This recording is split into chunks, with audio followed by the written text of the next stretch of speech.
Business Express. We've got Rotus joining us on the show, as always, this morning, and would love for you to be a part of the conversation. So let us know what your thoughts are. 0809 444 0981. And of course, you can also tweet at Smooth981. Good morning, Rotus. Welcome. Good morning, Zibby. Good morning to all our listeners and viewers out there. Good to be with you all again. And we're streaming the show live on YouTube. So if you'll go on YouTube, all you need to do is just search for Smooth981 and you'll find Rotus and I having this conversation. And you can also subscribe. So we're talking about this ASUU 10% education tax. Yes. So ASUU wants to raise the current, that's the Academic Staff Union of Universities. Professor Emmanuel Osodeke, who is the president of ASUU, wants to see taxes go, like right now there are 2.5%, education tax at 2.5%. And in fact, it was only just increased to 2.5% a year ago. And so he wants to see that 2.5% go to 10%. What he's saying is that there's poverty in the land. Education funding has been a struggle for a number of years. We saw what happened between ASUU and the federal government with the strike that lasted for about 8 months.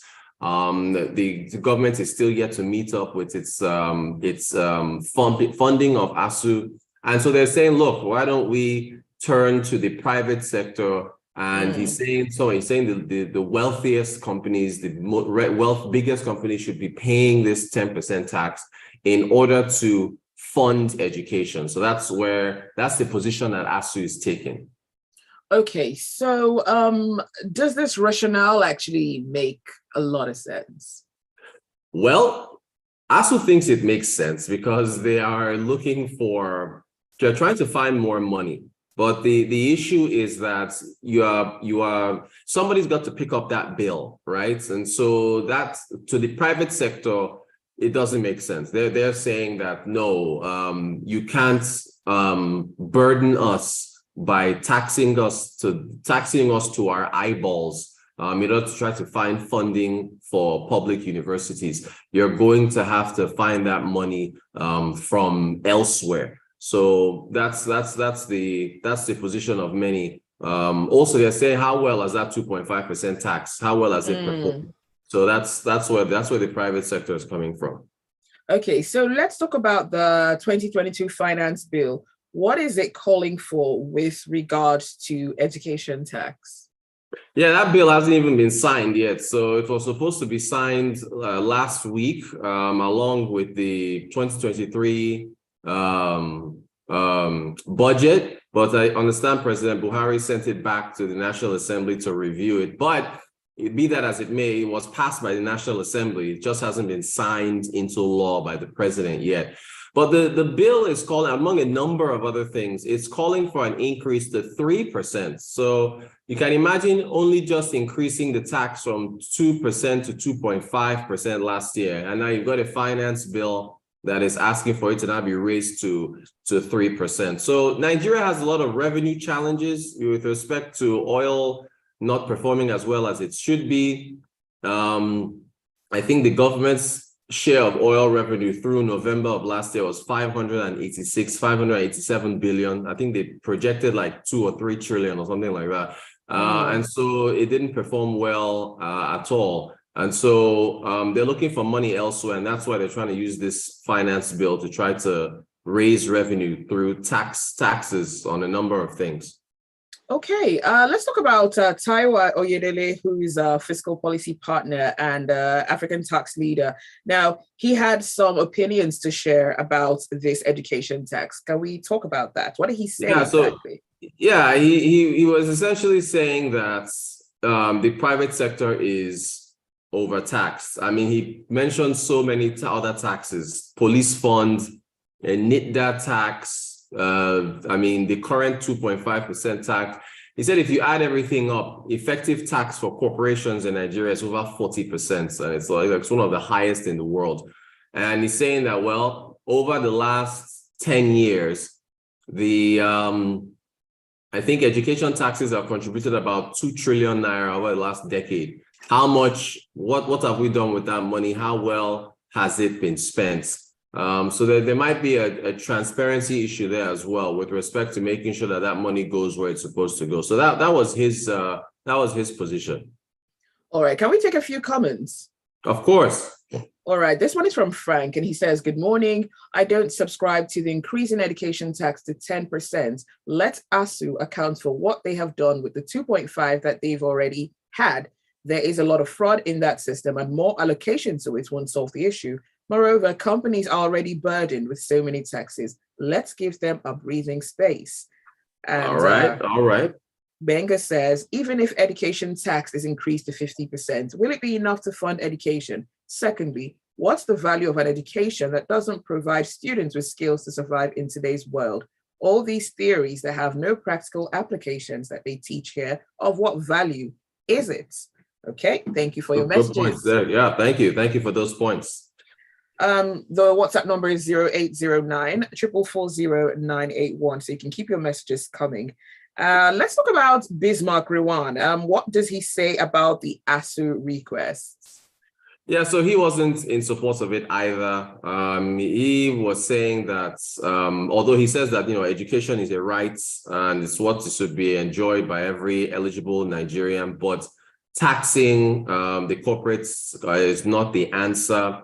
That we have to look for funds elsewhere. So he was pretty much in line with Taiwo Oyedele with respect to, look, how do we account? In fact, the message I just read there from Fred and also from Benga, basically, yeah, they're all pretty much aligned saying, no, that's just not this. You're asking for too much from the corporate sector to fund public education. All right, Ogenel Chuko says, those at the Ivory Tower ought to seek other areas of funding for our universities. Sorry to say, but our universities seem like glorified secondary schools. They must be innovative. They must create products or services and sell to the private sector.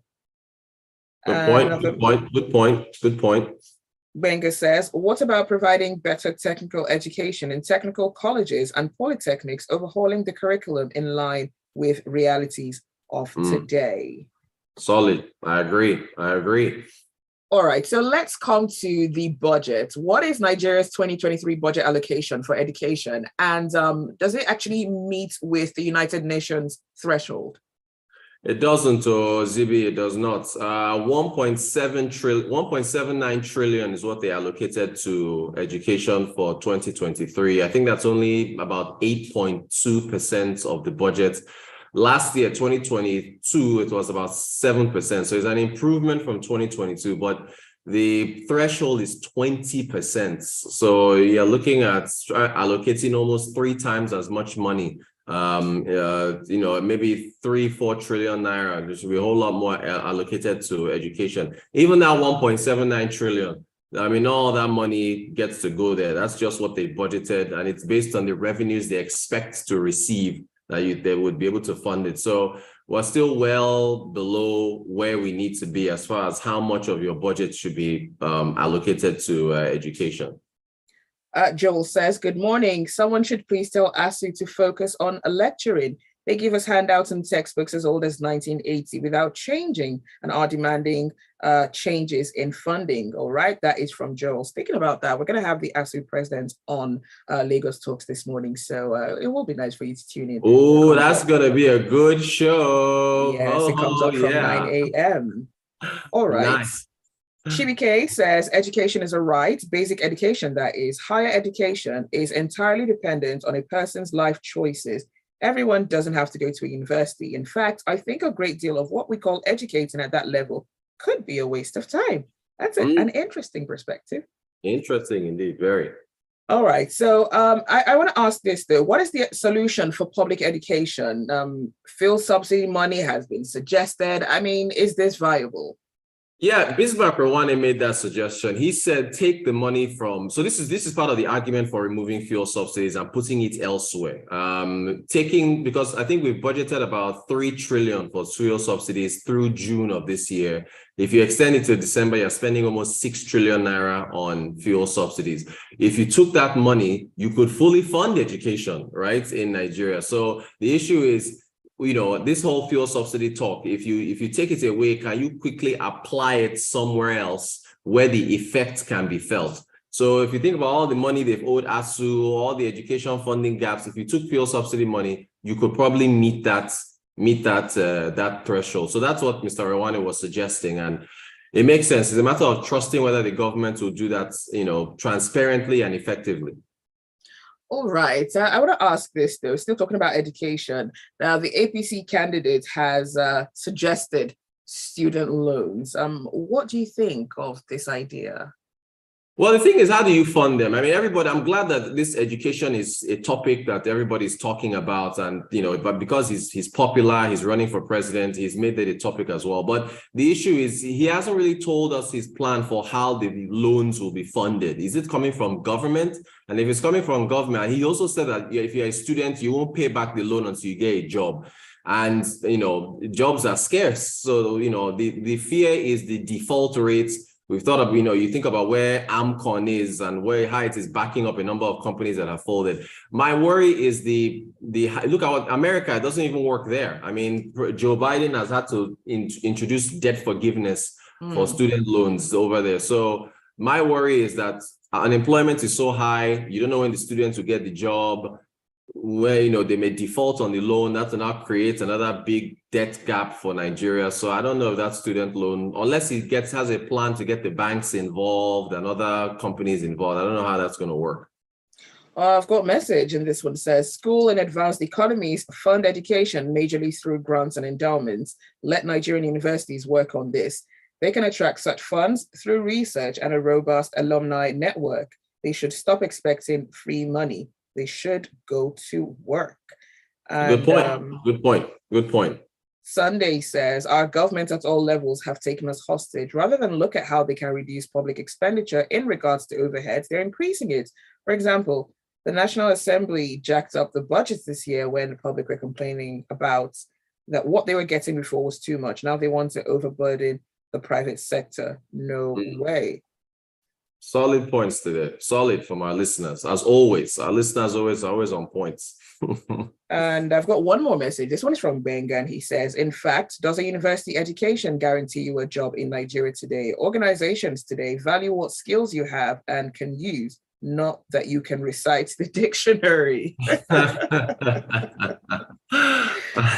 Interesting. Good points for everybody today. Solid stuff.